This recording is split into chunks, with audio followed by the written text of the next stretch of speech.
యేసయ్యా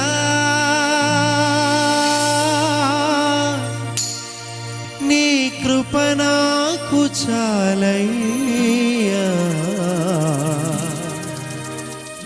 నీ కృప లేనిదే నే బ్రతుకలేనయా.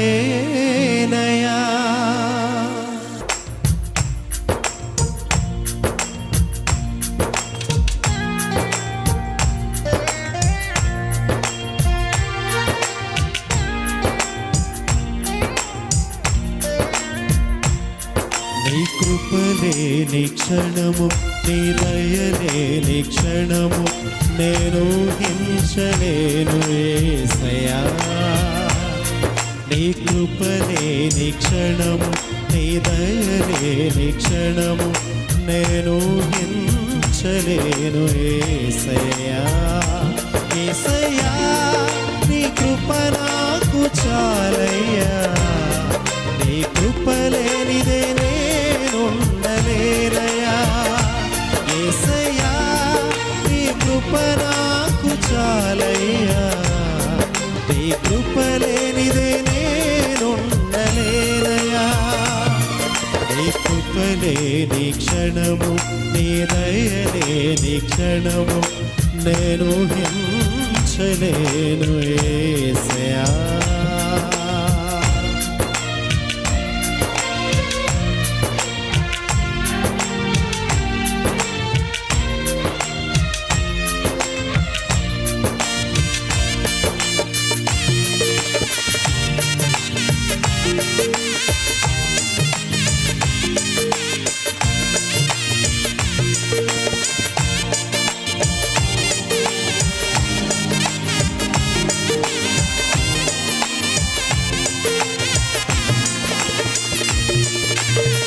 మహిమను విడిచి మహిలోకి దిగి వచ్చి మార్గముగా మారి మనిషిగా మార్చావు. మహినే నీవు మాధుర్యముగా మార్చి మాదిరి చూపి మరు రూపమిచ్చావు.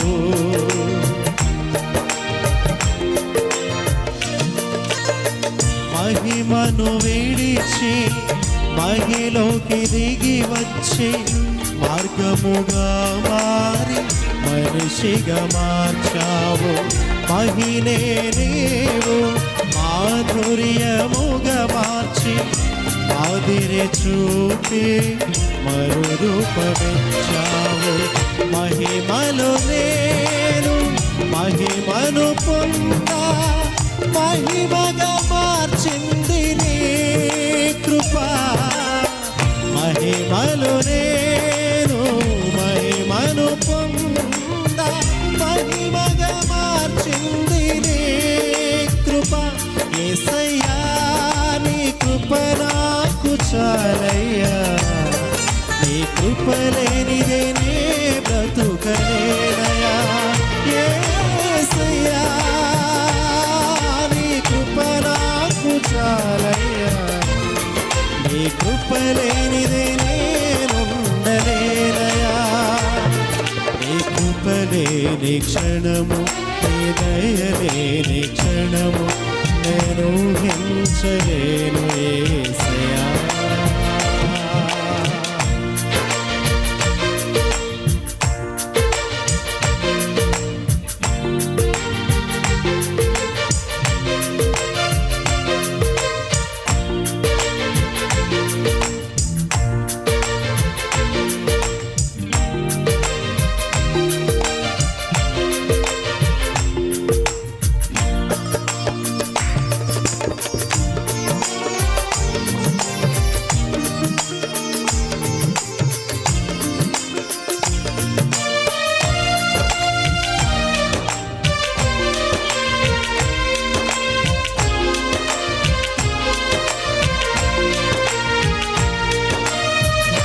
ఆజ్ఞల మార్గమున ఆశ్రయమును ఇచ్చి ఆపత్కాలమున ఆదుకొన్నావు. ఆత్మీయులతో ఆనందింపజేసి చేసి ఆనంద తైలముతో అభిషేకించావు.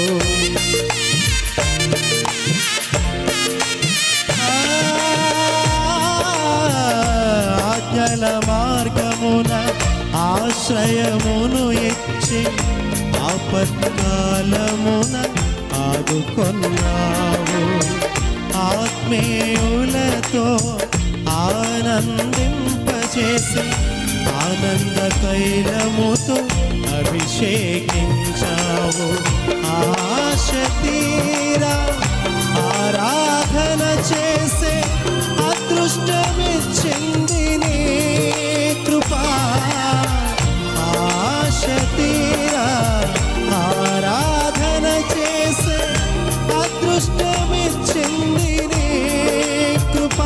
యేసయ్యా నీ కృప నాకు చాలయ్యా. నీ కృప లేనిదే నేనుండలేనయ్యా. యేసయ్యా నీ కృప నాకు చాలయ్యా. నీ కృప లేనిదే నేనుండలేనయ్యా. నీ కృప లేని క్షణము, నీ దయ లేని క్షణము నేను హింసలేను యేసయ్యా.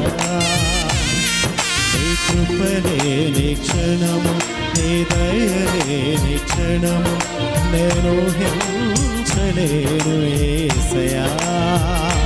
యేసయ్యా నీ కృప నాకు చాలయ్యా. నీ కృప లేనిదే నేనుండలేనయ్యా. యేసయ్యా నీ కృప నాకు చాలయ్యా. నీ కృప లేనిదే నేనుండలేనయ్యా. నీ కృప లేనిదే నేనుండలేనయ్యా. నీ కృప లేనిదే నేనుండలేనయ్యా.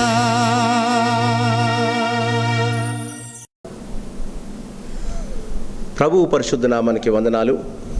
మరి ఒక ఆదివారం దేవుని సన్నిధానంలో ఉండటానికి దేవుడు మనకు దయచేసిన ఈ ధన్యతను బట్టి దేవునికి వందనాలు చెల్లిస్తుంటున్నాం. మరి ఒక ఆదివారం గతించిన 3-4 వారాలుగా మనం ఇలా ఇంటిలో కూర్చొని దేవుని ఆరాధించడం, దేవుని స్తుతించడం, దేవుని ఘనపరచడం, దేవుని వాక్యాన్ని మన బిడ్డలతో కలిసి వినడం దేవుడు మనకు దయచేసిన గొప్ప ఆధిక్యత. మనం ఇరుకులో విశాలత దయచేసేవాడు మన దేవుడు. మరి ఇలాంటి పరిస్థితుల్లో కూడా విరివిగా దేవుని వాక్యం వినగలగడానికి దేవుడు మనకు కృప చూపుతున్నాడు. ప్రార్థనతో ఈ యొక్క ఆరాధనను ప్రారంభించుకుందాం. ఆకాశమందు ఆసీనుడైన వాడా, నీ తట్టు నా కన్నులు ఎత్తుచున్నాను. దాసులు తమ కన్నులు తమ యజమాని చేతి తట్టును, దాసి కన్నులు తమ యజమాని రాలి చేతి తట్టును చూచున్నట్లు మన దేవుడైన యెహోవా మనలను కరుణించు వరకు మన కన్నులు ఆయన తట్టు చూచుచున్నవి. 123వ కీర్తన 2వ వచనం. మన దేవుడైన యెహోవా మనలను కరుణించు వరకు మన కన్నులు ఆయన తట్టు చూచుచున్నవి. ప్రార్థన చేసుకుందాం. మహాగణుడా, మహోన్నతుడా, జీవము కలిగిన నిత్యుడైన పరలోకపు తండ్రి, నీ ఘనమైన, నీ మహోన్నతమైన, నీ ఉన్నతమైన నామానికి మరొకసారి వందనాలు, స్తోత్రాలు చెల్లిస్తుంటున్నాం. నీ అపారమైన ఉచితమైన కృప ద్వారా గతించిన వారము నుండి ఈ వారము ద్వారా మీ యొక్క కాపుదల భద్రతను మాకిచ్చి మమ్ములను, మా కుటుంబాలను మీరు భద్రపరిచి కాపాడి భయంకరమైన తెగులు నుండి మాకు విడుదలను దయచేసి సజీవుల లెక్కలో మమ్మను చేర్చి ఇంకొక ఆదివారము మీరు మాకు దయచేసి నీ సన్నిధిలో మేము కనిపించగలగటానికి మీరిచ్చిన కృపను బట్టి నీకు వందనాలు.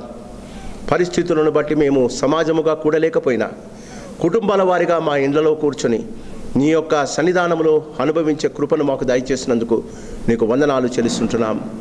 మీరు మా దేవుడవై, మా రాజువై, మా రక్షకుడవై నాయన అహర్నిశలు నీ కాపుదల భద్రత మా జీవితాల్లో ఇస్తున్నందుకు నీకు వందనాలు. చదువుకున్న వాక్య భాగం 123వ కీర్తన 2వ వచనం. మా దేవుడైన యెహోవా మమ్మల్ని కరుణించు వరకు. అయ్యా, మీ కరుణ, మీ కాపుదల భద్రత మాకెంతో అవసరమై ఉంది నాయన. పరిస్థితులు మా ప్రభా మా సమాజంలో ప్రజలు ఎదుర్కొంటున్న పరిస్థితులు చూస్తుంటే భయాందోళన ఉన్నాము నాయన. అయినా నీ కృప, నీ కాపుదల మాతో ఉంచినందుకు నీకు వందనాలు. మరి ఒక ఆదివారం మీరు మాకు దయచేశారు నాయన. ఆత్మతో సత్యముతో మేము ఎక్కడ ఉన్నా నిన్ను ఆరాధించగలిగే కృపను మాకు దయచేయండి మా ప్రభువా. మరి మా సంఘాన్ని మీరు దీవించండి నాయన. సంఘంలోని ప్రతి కుటుంబాన్ని దీవించండి. ప్రతి కుటుంబానిపై నీ యొక్క రక్తపు కంచెను వేసినందుకు నీకు వందనాలు. బలహీనమైన బిడ్డల కొరకు ప్రార్థన చేస్తున్నాం. అనారోగ్యంగా ఉన్న వారి కొరకు ప్రార్థన చేస్తున్నాం. నీ యొక్క శ్రేష్టమైన ఆశీర్వాదకరమైన నీ చేతులను ఎత్తినైనా ఆ బిడ్డలను మీరు దీవించి ఆరోగ్యాన్ని దయచేయండి. ఇప్పటిదాకా మీరు నడిపించిన కృపను బట్టి నేను స్తుతిస్తూ ఉన్నాం. మరి మా తండ్రి, ఈ మరొక ఆదివారం మీరు మాకు ఇచ్చారయ్యా. మీ వాక్యంలోని శ్రేష్టమైన సత్యాలను మేము తెలుసుకునేలాగున ఈ లోకంలో మేము ఎలా జీవించాలని మీరు కోరుకుంటున్నారో ఇలాంటి పరిస్థితుల్లో అలాంటి వాక్యము మాకు వినిపించి మేము కూడా మీ యొక్క నమ్మకమైన కార్యాలు చేసి మా ప్రభా నీ ద్వారా మేలు పొందగలిగే కృపను మాకు దయచేయమని ఈ దిన ఆశీర్వాదాలతో మమ్మల్ని తృప్తిపరిచి మా తండ్రి మేము చేస్తున్న చిన్ని ఆరాధన నీ దృష్టికి అంగీకారంగా చేసుకోనమని కుటుంబాల వారిగా బిడ్డలతో కలిసి కూర్చున్న ప్రతి వారిని దీవించి ఈ ఆదివారం వారి జీవితాల్లో శ్రేష్టమైన ఆశీర్వాదకరమైన తీర్మానము తీసుకునే ఒక శ్రేష్టమైన ఆశీర్వాదంగా చేసి మీరే ఘనత మహిమ పొందుమని నా ప్రాణనాథుడైన యేసు అతి శ్రేష్టమైన నామన అడిగి బతిమలాడి వేడుకుంటున్నా మా పరమ తండ్రి, ఆమేన్. ఈ ఉదయకాలం వాక్యం కొరకు ఏర్పాటు చేయబడిన వాక్య భాగం లూకాసు వార్త 10వ అధ్యాయం. లూకాసు వార్త 10వ అధ్యాయం 30 మొదలు. లూకాసు వార్త 10వ అధ్యాయము 30 మొదలు 37 దాకా ఉన్న వాక్య భాగాన్ని పెద్దలలో ఒకరు సంగీతరావు గారు వచ్చి మనకు చదివి వినిపిస్తారు. నేటి దినమునకై ఏర్పాటు చేయబడిన లేఖన భాగము వైద్యుడైనటువంటి లూకా రాసినటువంటి సువార్త 10వ అధ్యాయము 30 మొదలు 37 వరకు వాక్య భాగాన్ని చదువుకుందాం. ఒక మనుషుడు యెరూషలేము నుండి యెరికో పట్టణముకు దిగి వెలుచు దొంగల చేతిలో చిక్కాను. వారు అతని బట్టలు దోచుకొని అతని కొట్టి కొన ప్రాణంతో విడిచిపోయిరి. అప్పుడు ఒక యాజకుడు ఆ త్రోవను వెలుట తటస్థించాను. అతడు అతన్ని చూచి ప్రక్కగా పోయాను. అలాగనే లేవీయుడొకడు ఆ చోటికి వచ్చి చూచి ప్రక్కగా పోయాను. అయితే ఒక సమరయుడు ప్రయాణమైపోవచ్చు అతన్ని పడి ఉన్న చోటికి వచ్చి అతన్ని చూచి అతని మీద జాలిపడి దగ్గరకు పోయి నూనెయు ద్రాక్షారసమును పోసి అతని గాయములను కట్టి తన వాహనం మీద ఎక్కించి ఒక పూటకూలి వాని ఇంటికి తీసుకొని పోయి అతన్ని పరామర్శించాను. మరునాడు అతడు 2 దేనారములు తీసి ఆ పూటకూలి వానికి ఇచ్చాను. అతని పరామర్శించుటకు నీవు ఇంకేమైనా ఖర్చు చేసినట్లా నేను మరలా వచ్చినప్పుడు అది నీకు తీర్చేదని అతనితో చెప్పి పోయాను. కాగా దొంగల చేతిలో చిక్కున్న వాడిని ఈ ముగ్గురులో ఎవడు పొరుగువాడాయను నీకు తోచుతున్నదని యేసు అడగగా అతడు అతని మీద జాలి పడిన వాడే అనను. అందుకు యేసు నీవుని వెళ్ళి అలాగు చేయమని అతనితో చెప్పాను. చదవండి లేఖన భాగ్యం. దేవుడు మన యొక్క ఆత్మీయ మేలు నిమిత్తమై దీవించునుగాక. ఆమేన్.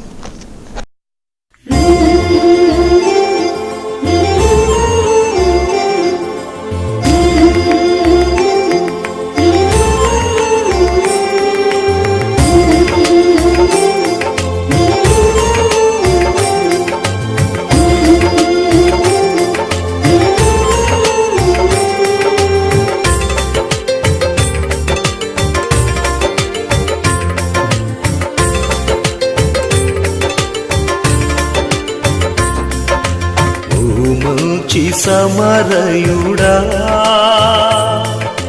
నా మంచి స్నేహితుడా,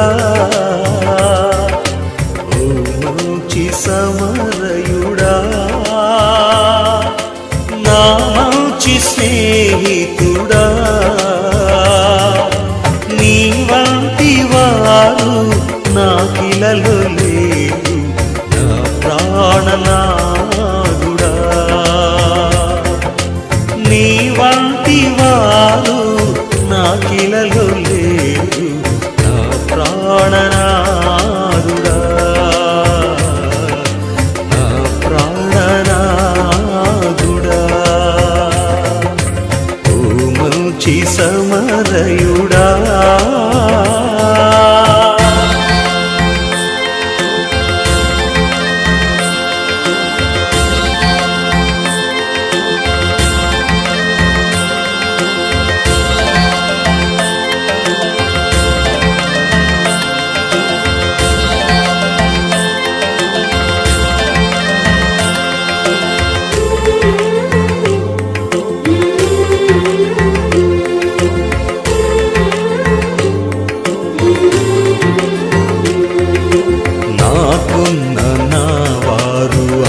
అందరూ విడువగా నా ముందు నిలచి రమ్మని పిలచి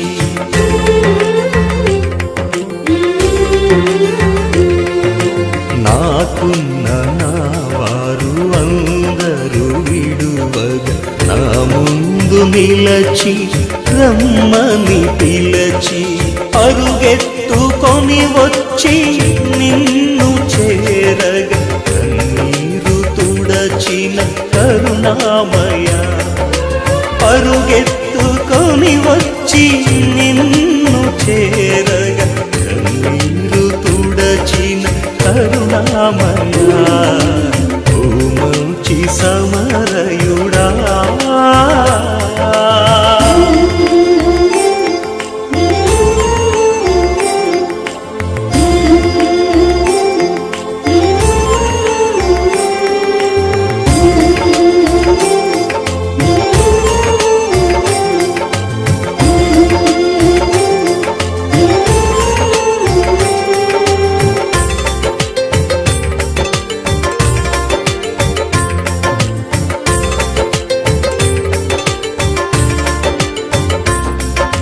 మోడైన నా బ్రతుకు చిగురింపజేయ జీవనది అయి నన్ను చేరినావా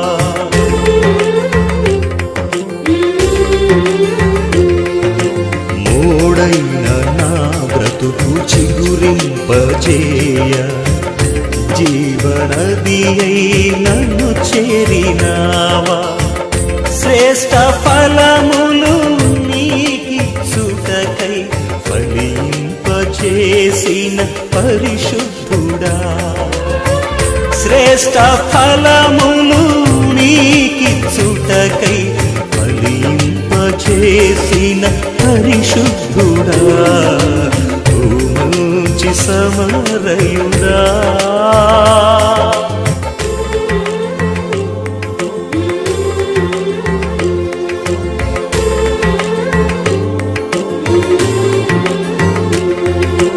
అల్పుడనగు నన్ను హెచ్చించుటకై సర్వాధికారి రిక్తునిగా మారి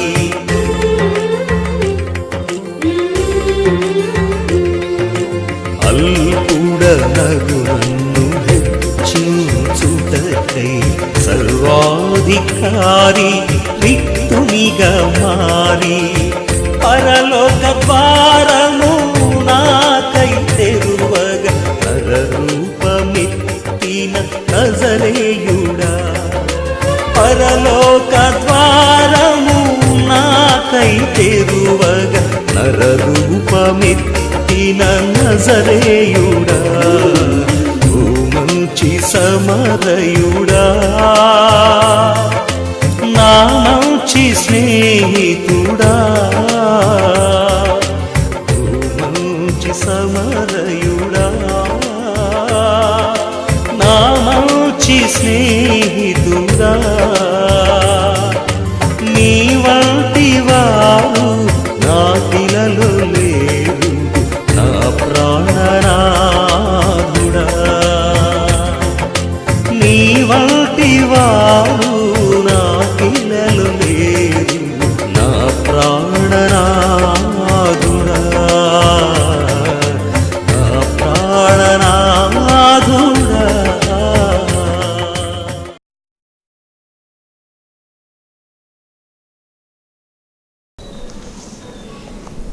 మరొక ఉదయకాలం దేవుని సన్నిధానంలో ఆయన వాక్యము వినటానికి చేరి వచ్చిన మనందరితో మన ప్రభువును రక్షకుడైన యేసుక్రీస్తు వారి కృప క్షేమము భద్రత ఆశీర్వాదము మనకు తోడై ఉండునుగాక.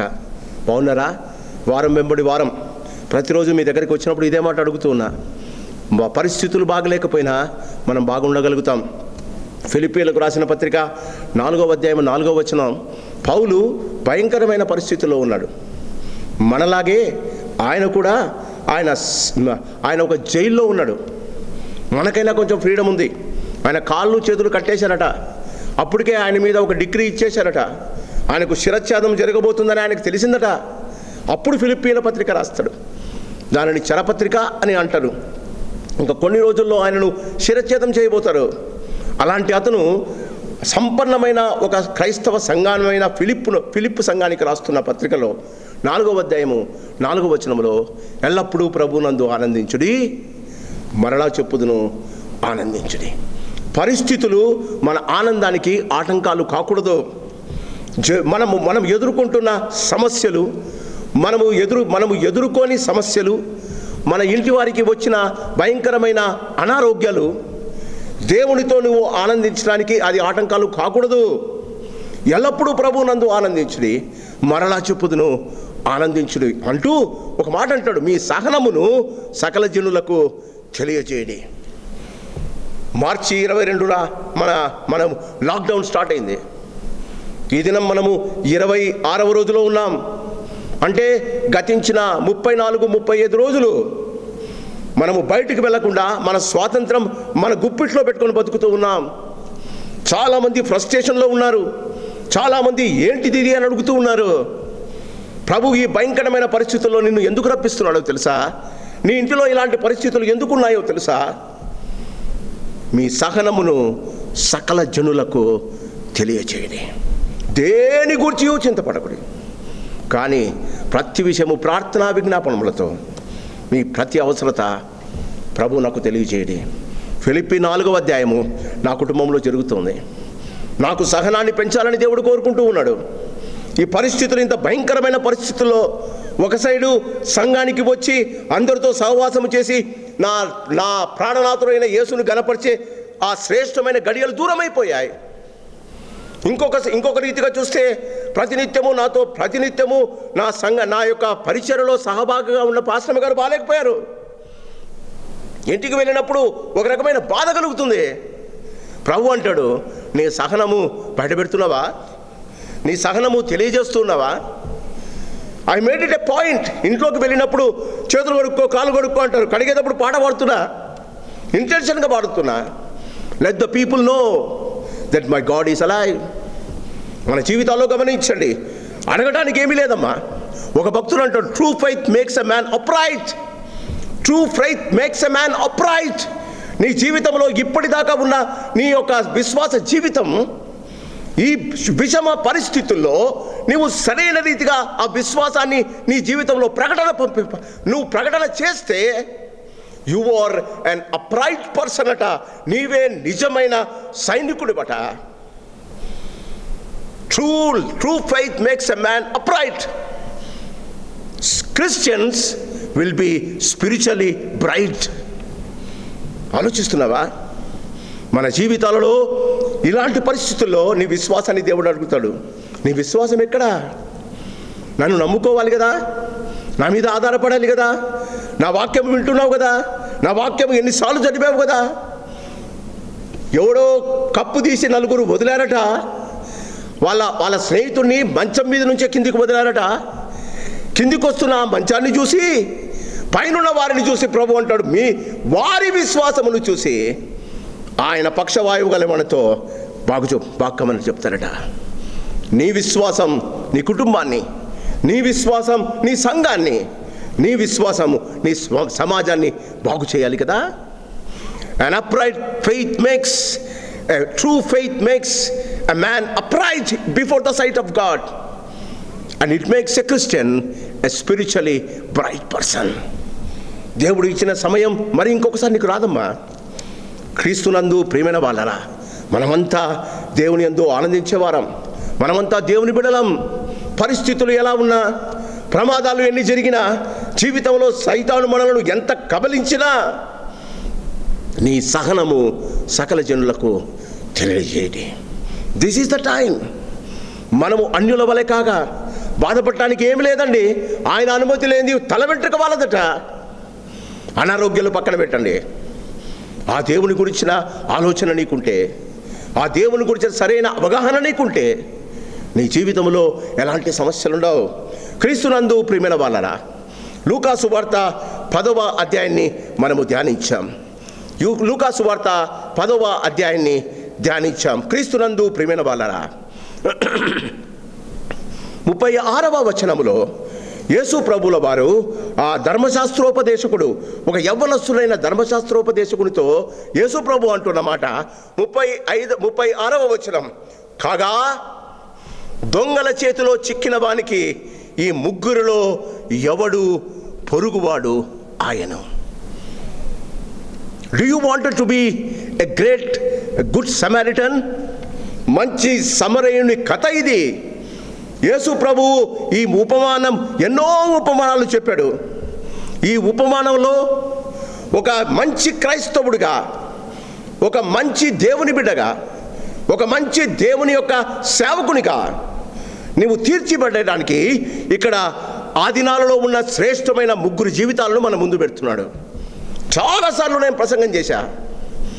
ఈ భయంకరమైన పరిస్థితులలో, ఈ భయంకరమైన కోవిడ్-19 పాండమిక్లో ఏ వాట్సాప్ చూసినా బ్యాగులు ఇట్లా ఇవ్వడము, ఫోటోలు తీసుకోవడము, వాట్సాప్లో పెట్టడం, ప్రతి వారికి ఏదో మంచి చేస్తున్నామని చూపించుకోవడం. ప్రభు అంటాడు, నువ్వు కుడి చేతితో ఇచ్చిన దానం ఎడమ చేతికి తెలియకూడదట. క్రీస్తునందు ప్రియమైన వాళ్ళరా, ఈ కోవిడ్-19లో నీవు మంచి సమరయుడు కావాలి అంటే దేవుడు అంటాడు, కాగా దొంగల చేతిలో ఒకటి చిక్కాడట. పరిస్థితులు చాలా భయంకరంగా ఉన్నాయి. కరోనా అందరినీ కబలించి వేస్తుంది. తెగులు ఎవరికి వస్తుందో చెప్పలేని పరిస్థితి. తెగులు ఎవరి జీవితాల్లో వస్తుందో, దగ్గుతే ఎవరిని చేయబట్టుకుంటో భయము. అందుకే నమస్తే పెడుతున్నాం. దొంగల చేతికి వాడు చిక్కాడట. ఒకసారి ఆలోచిద్దాం. దొంగల చేతికి చిక్కినవాడు వాడి భయంకరమైన పరిస్థితిలో వాడు యెరూషలేము నుండి యెరికోకు వెళ్తున్నాడట. క్రీస్తునందు ప్రేమైన వాళ్ళరా, యెరూషలేము ఎత్తైన పట్టణం, 800 మీటర్ల ఎత్తు ఉంటుందట. యెరికో 400 మీటర్లు దిగువ పట్టణం. వాడు యెరూషలేము పట్టణం నుండి యెరికోకు దిగుతూ వెళ్తున్నాడట. మనమంతా బైబిల్ పండితులం. యెహోషువ గ్రంథం 6వ అధ్యాయంలో యెరికో పట్టణాన్ని వారు దానిని కబలించి వేసిన తర్వాత, యెరికో పట్టణాన్ని వారు పట్టుకున్న తర్వాత దేవుడు యెహోషువకు ఒక మాట చెప్తాడు. యెహోషువ 6:26లో, యెరికో శాపగ్రస్తమైన పట్టణం, ఆ పట్టణాన్ని గురించి నువ్వు ఆలోచించొద్దు. ఆ పట్టణంలో ఎవడైనా పునాది వేస్తే పెద్ద కొడుకు చచ్చిపోతాడు. ఆ పట్టణంలో ఎవడైనా ఇల్లు కట్టుకోవడం స్టార్ట్ చేస్తే చిన్న కొడుకు చనిపోతాడు. జరిగింది. భయంకరమైన యెరికో పట్టణానికి ప్రయాణం చేస్తూ వెళ్తున్నాడట. క్రీస్తునందు ప్రియమైన వాళ్ళరా, యెరూషలేము ఎత్తైన పట్టణం, ప్రభునామం పెట్టబడిన పట్టణం. యెరూషలేం అంటే సమాధానపు ఇల్లు అండి. ఆ సమాధానపు ఇల్లు నుండి శాపగ్రస్తమైన పట్టణానికి ప్రయాణం చేస్తూ వస్తున్నాడు. దొంగలకు చిక్కిపోయాడు. నా ప్రసంగం ఈరోజు దొంగలకు చిక్కిన వాడు కాదండి. ఈ దొంగలకు చిక్కిన వాడి జీవితంలో దేవుడు ముగ్గురు మనుషులను పెడుతున్నాడు. ఆ ముగ్గురు మనుషుల్లో నువ్వు ఏవో ఒక మనిషి అయి ఉంటావు. జాగ్రత్త సుమి. నీ జీవితంలో ప్రయాణం చేస్తూనే ఉన్నావు. నువ్వు అనుకుంటూ ఉండొచ్చు, నేను ప్రతిరోజు ఏం ప్రయాణం చేస్తున్నా పాస్టర్ గారు? నీకు తెలిసినా తెలియకపోయినా నువ్వు ప్రయాణం చేస్తున్నావు. ఎందుకంటే నువ్వు నివసిస్తున్న భూమి తిరుగుతూనే ఉంది. We are on a rotation. మనం జీవితంలో ప్రతిరోజు ప్రయాణం చేస్తున్నాం. క్రీస్తునందు ప్రియమైన వాళ్ళరా, బాగా గమనించండి. వాడు దొంగల చేతికి దొరికాడు. వాడు కొట్టబడ్డాడు. వాడు గాయములతో ఆ రోడ్డు మీద పడి ఉన్నాడు. క్రీస్తునందు ప్రియమైన వాళ్ళరా, లోకము భయంకరమైన శాపము గుండా వెళ్తుంది. లోకము భయంకరమైన పరిస్థితులు గుండా వెళ్తుంది.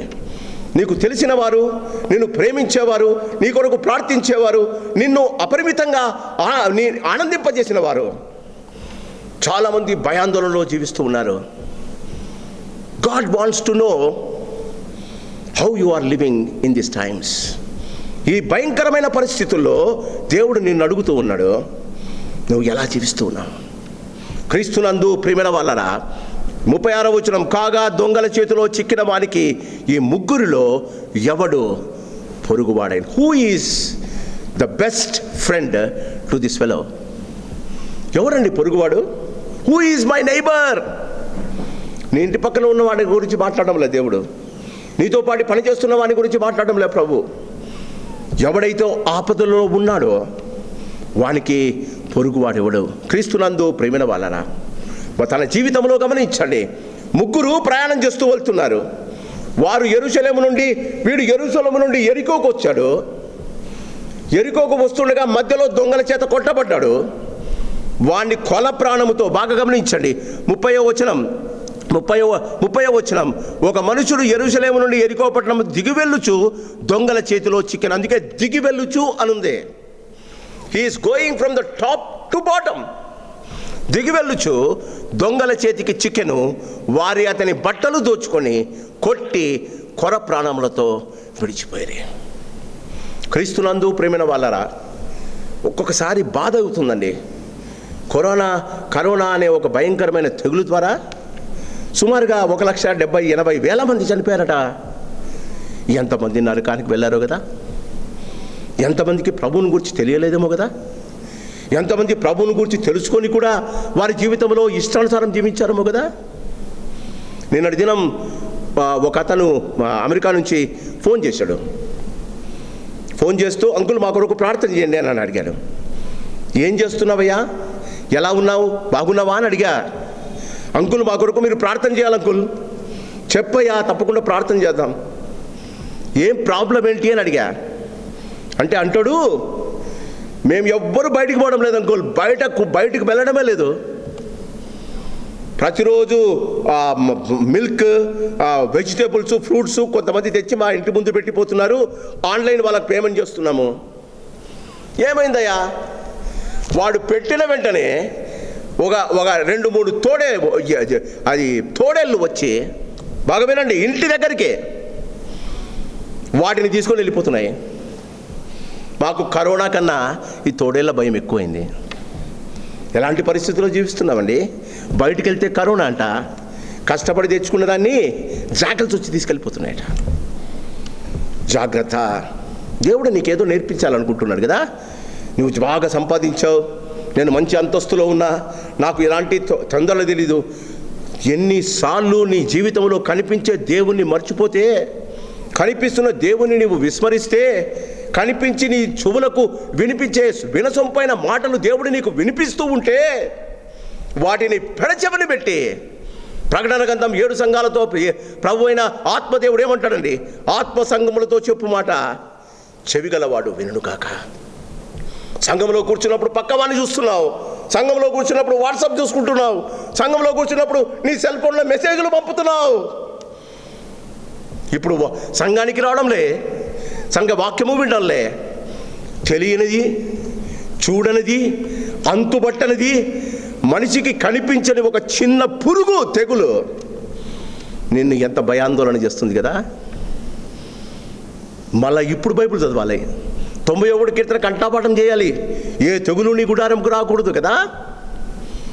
అయినా దేవుడు నీకు ఇంకొక ఛాన్స్ ఇస్తున్నాడు.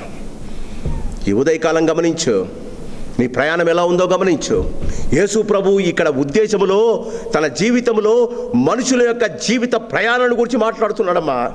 నీ ప్రయాణంలో ఆయన ఏమి కోరుకుంటున్నాడో మాట్లాడుతున్నాడమ్మా. 31 వచనం, అప్పుడు ఒక యాజకుడు ఆ త్రోవ వెళ్ళుట తటస్థించను. యాజకుడు అంటే లేవీయులలో ఉన్నవారిలో, మనమంతా బైబిల్ స్టడీలో బాగా చదువుకున్నాం, కహతు వంశపు వారే యాజకులు. కహతు వంశపు వారే యాజకులమ్మా. ఆ లేవీలందరూ కాదు, ఇశ్రాయేలీలు దేవుని చేత ఎన్నుకోబడ్డవారు. అబ్బా, స్పెషల్ పీపుల్. ఆ స్పెషల్ పీపుల్ వెరీ స్పెషల్ లేవీయులు. ఆ వెరీ స్పెషల్ పీపుల్లో నుంచి వెరీ వెరీ స్పెషల్ పీపుల్ ఎవరట? యాజకులు, కహతు వంశీయులు. ఈయన యెరికో నుంచి దేవుని పట్టణం యెరూషలేముకి సేవకు వెళ్తూ ఉన్నాడు. అక్కడ కొర ప్రాణంతో మూలుగుతూ ఉన్నాడేమో. వాక్యం చూద్దామా, ఇతని ప్రయాణం ఎలా ఉందో. అప్పుడు ఒక యాజకుడు ఆ త్రోవట వెళ్ళట తటస్థించెను. ఇది ఆకస్మికంగా జరిగింది కాదమ్మా. It is not accidental, it is his everyday duty. ప్రతిరోజు ఆయన యెరూషలేముకు వెళ్ళాలి, ఘనమైన దేవునికి మహత్తరమైన సేవ జరిగించాలి. వచ్చిన వారికి అందరికీ దేవుని గురించిన విజ్ఞాపన, దేవుని గురించిన విఘ్నతను తెలియజేయాలి. వారందరి ప్రార్థనలను విజ్ఞాపన ప్రార్థనగా దేవుడికి చెప్పాలి. అబ్బా, వాట్ ఏ ప్రివిలేజ్డ్ మ్యాన్. తన ప్రయాణం ఎలా ఉందండి? ఉదయకాలము లేస్తేనే ఆ త్రోవనే వెళ్ళాలి ఆయన. ఆ త్రోవనే వెళ్ళాలి.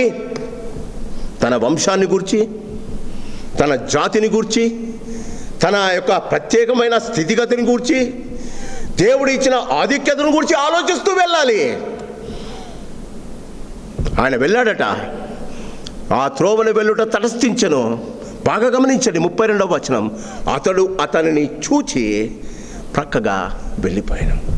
యాజకుని ప్రయాణం ఎలా ఉందో గమనించండి. సంఘములో చాలామంది యాజకులు ఉన్నారండి. పాస్టర్లు మాత్రమే యాజకులు కాదమ్మా. యేసు రక్తంతో కడగబడిన ప్రతివారు యాజకులే.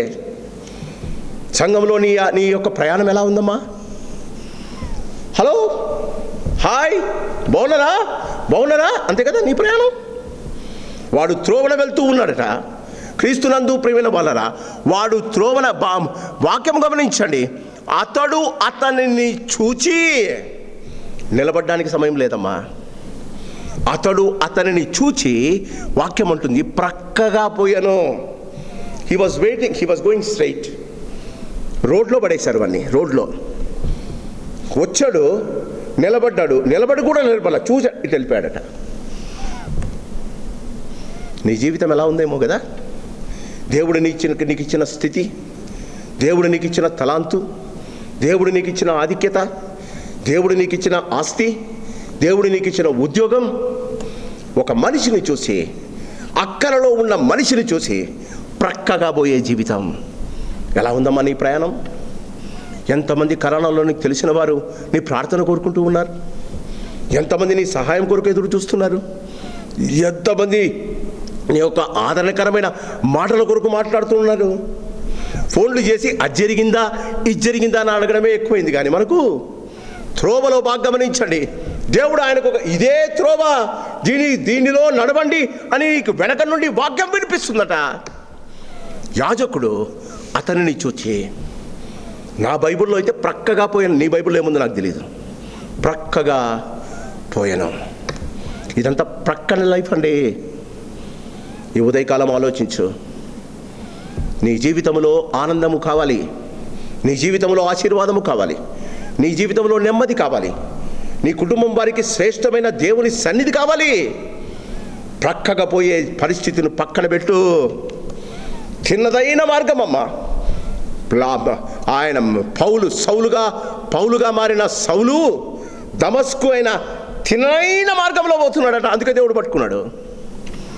చాలామంది జీవితాలు వంకర జీవితాలు, కష్టాలు చూసి, బాధలు చూసి, ఇరుకులు చూసి, ఇబ్బందులు చూసి ప్రక్కగా పోయే జీవితాలు. ఈ ఉదయకాలం యాజకుడే, క్రతు వంశస్థుడే, దేవుని చేత ఎన్నుకోబడ్డవాడే. వాక్యం ఉంటుంది, యేసు ప్రభువుల వారంటారు, అతడు అతనిని చూచి ప్రక్కగా పోయాను. నీ జీవితం అలా ఉందేమో జ్ఞాపకం చేసుకో.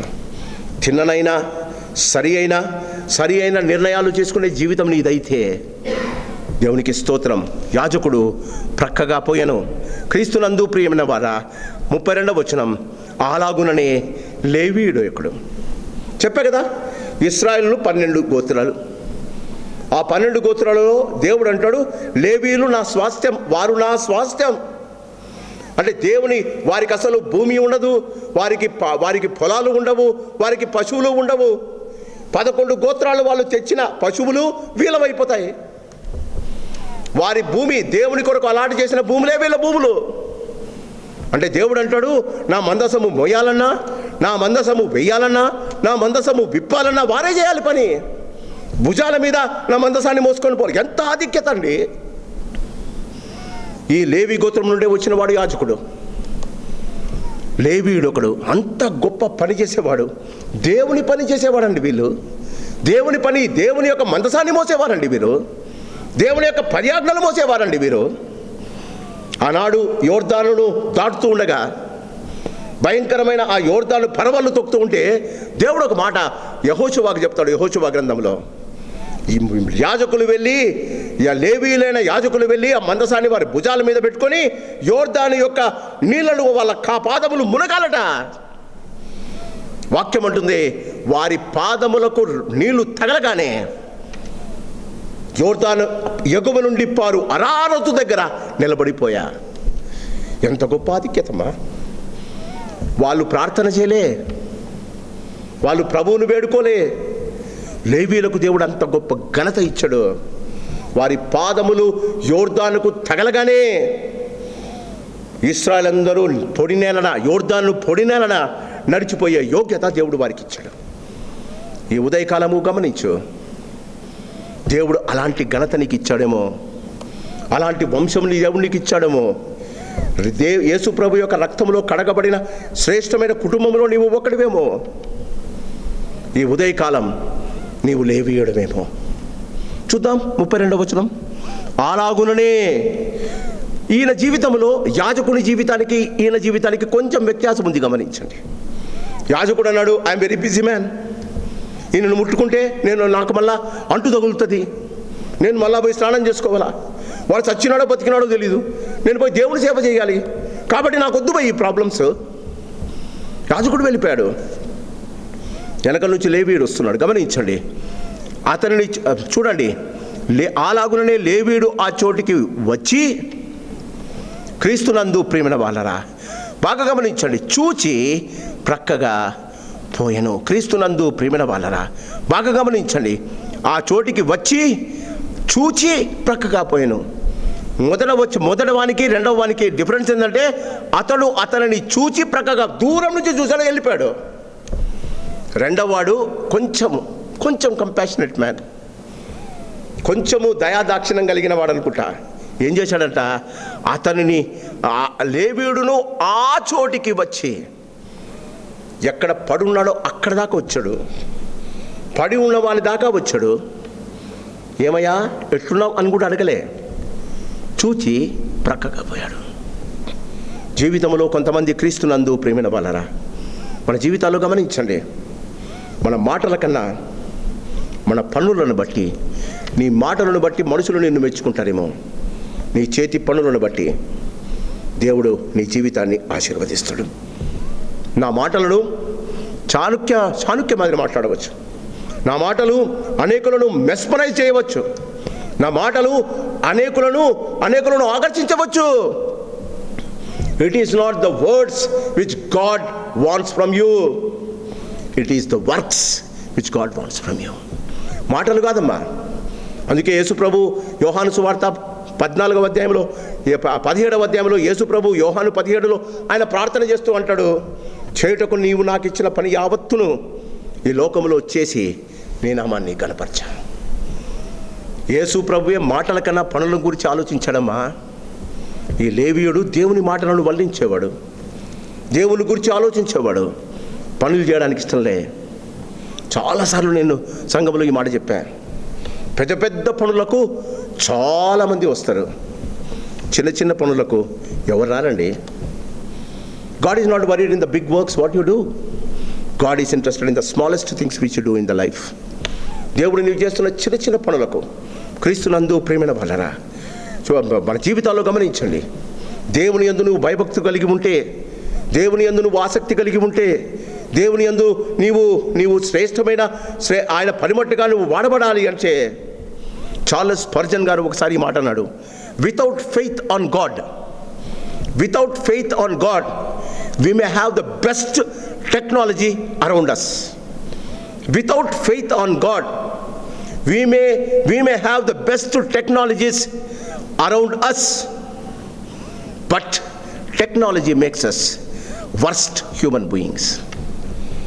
Without faith on God, దేవుని యందు సరైన భయభక్తులు లేకపోతే, నీ యొక్క తెలివితో నువ్వు శ్రేష్టమైన టెక్నాలజీని ప్రిపేర్ చేసుకోవనివచ్చు.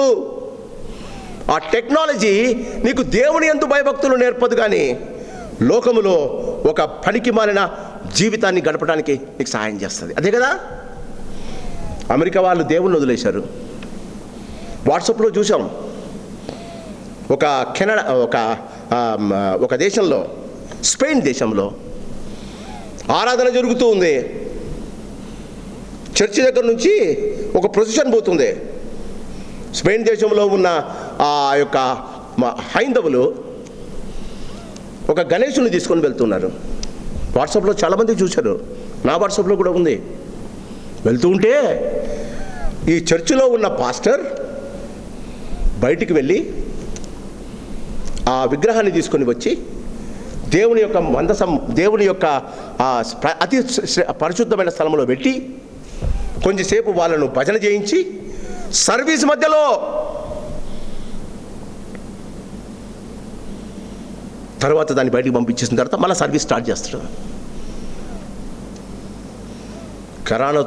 కరోనా దేశంలో భయంకరమైన చావు చచ్చిపోతూ ఉంటే ఆ లోకంలోని ప్రజలందరూ ఏమంటున్నారో తెలుసా? నిజమైన దేవునికి ఇవ్వవలసిన ఘనత మలాకీ గ్రంథం 1వ అధ్యాయంలో, నేను తండ్రినైతే నాకు రావలసిన ఘనత ఏమాయను. అమ్మా, దేవునికన్నా మనుషులను, దేవునికన్నా డబ్బును, దేవునికన్నా మానవతా విలువలను, దేవునికన్నా టెక్నాలజీని, దేవునికన్నా నీ చదువును, దేవునికన్నా నీ ఉద్యోగాన్ని ఎక్కువ చేసుకుంటున్నామేమో. Technologies around you makes you a worst human being. What good is developed in the country, what good which is developed in the country, if it is by the uncivilized human beings without knowing God, what use for you? లోకంలో ఎంతో శ్రేష్టమైన వారు, టెక్నాలజీని ఎంతగానో వాడుకునేవారు. నిన్నటి దినం ETV వాళ్ళు ఒక ఈ దినాల్లో పనులేం లేదు కదా, ఎక్కువ సమయం వార్తలు చూసుకుంటూ ఉన్నా. ఒక ఈటీవీ వాడు ఒక ప్రదేశానికి, కొండ ప్రాంతానికి వెళ్ళాడు. బట్టలు లేవు, స్త్రీలంతా ముక్కులో కొంత కూర్చుకొని భయంకరమైన డ్రెస్సుల్లో ఉన్నారు. స్త్రీలు మాత్రమే కొంచెం కప్పుకున్నారు బాడీ, మగవాళ్ళ బట్టలు లేవు.